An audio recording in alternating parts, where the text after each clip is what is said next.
Bonjour, je vous retrouve pour un tuto sur le grafting, mais pas n'importe quel grafting. On va voir pour un grafting de bout de chaussettes. Alors déjà, le grafting, c'est quoi? C'est une couture une couture invisible. Voilà, donc c'est-à-dire que là, nous avons le bout de la chaussette au niveau des orteils. On va coudre ces deux parties.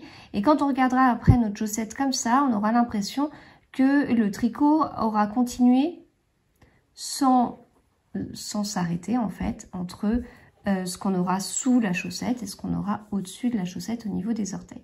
Donc c'est une couture invisible, très propre, etc. Quand on fait un grafting, on a des étapes préparatoires sur les premières mailles, mais quand il s'agit d'un grafting sur des chaussettes, on évite ces étapes préparatoires parce que ça a tendance à mettre une espèce d'épaisseur aux extrémités, et donc après quand on porte notre chaussette, on a comme des petites boules au bout, c'est pas très joli. Donc pour éviter d'avoir ça, on zappe l'étape préparatoire. Donc je vais pas vous parler de cette étape préparatoire et on va passer directement au vif du sujet avec comment faire ce grafting.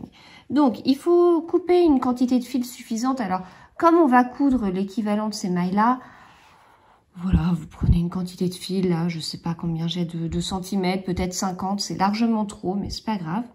Et donc, vous utilisez une aiguille à laine. Voilà, même style d'aiguille que ce que vous utilisez quand vous voulez rentrer des fils. Et donc, on va avoir toute une petite gymnastique, une sorte de petite chorégraphie avec notre aiguille à laine et nos deux aiguilles sur lesquelles nous avons nos mailles réparties de part et d'autre. Donc, vous devez bien avoir le même nombre de mailles d'un côté, le même nombre de mailles de l'autre, puisqu'on va les assembler une à une.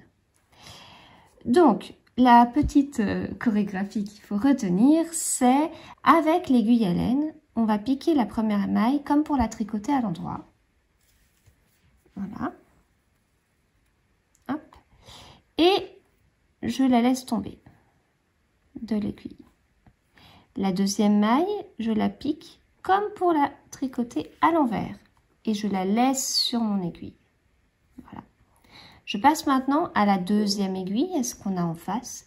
Et on va piquer la première maille comme pour la tricoter à l'envers. Je vais laisser tomber cette première maille de mon aiguille et je vais piquer la suivante comme pour la tricoter à l'endroit. Et c'est cette petite gymnastique qu'on va répéter tout au long du rang. Donc, première maille de l'aiguille du bas, on la pique comme pour la tricoter à l'endroit. On la laisse tomber, on pique l'aiguille suivante comme pour la tricoter à l'envers, on la laisse sur l'aiguille.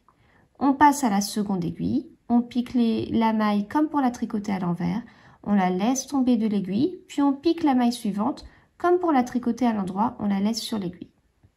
Et on recommence. Donc ça, c'est une maille qu'on a déjà rencontrée tout à l'heure, on a déjà passé notre fil dedans, mais c'est pas grave, on continue avec notre petite gymnastique. Donc, on pique la maille comme pour la tricoter à l'endroit.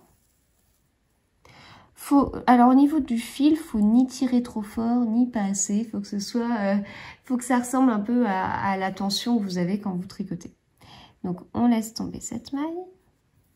Et puis la maille suivante, je vais la piquer comme pour la tricoter à l'envers. Je la laisse sur l'aiguille.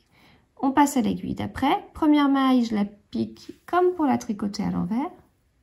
Je la laisse tomber de mon aiguille. Et la suivante, je la pique comme pour la tricoter à l'endroit. Et je la laisse bien sur mon aiguille. Et on continue ainsi de suite. Alors, vous continuez comme ça jusqu'à ce qu'il vous reste 4 mailles, 2 mailles sur chaque aiguille. On va faire la même chose. Donc, première maille, on la pique comme pour la tricoter à l'endroit. Hop, et on la laisse tomber. Deuxième maille comme pour la tricoter à l'envers. Et on la laisse également tomber. Maille sur l'aiguille qui est derrière, comme pour la tricoter à l'envers, on la laisse tomber. Et dernière maille, comme pour la tricoter à l'endroit. Et on la laisse également tomber. Voilà. Et donc, voilà ce que ça donne. Ensuite, vous voyez, on ne voit plus où était fait le grafting. donc vraiment couture invisible. Voilà, j'espère que cette vidéo vous a été utile. Si c'est le cas, n'hésitez pas à me laisser un pouce vers le haut ou à me laisser un petit commentaire. Et je vous dis à bientôt.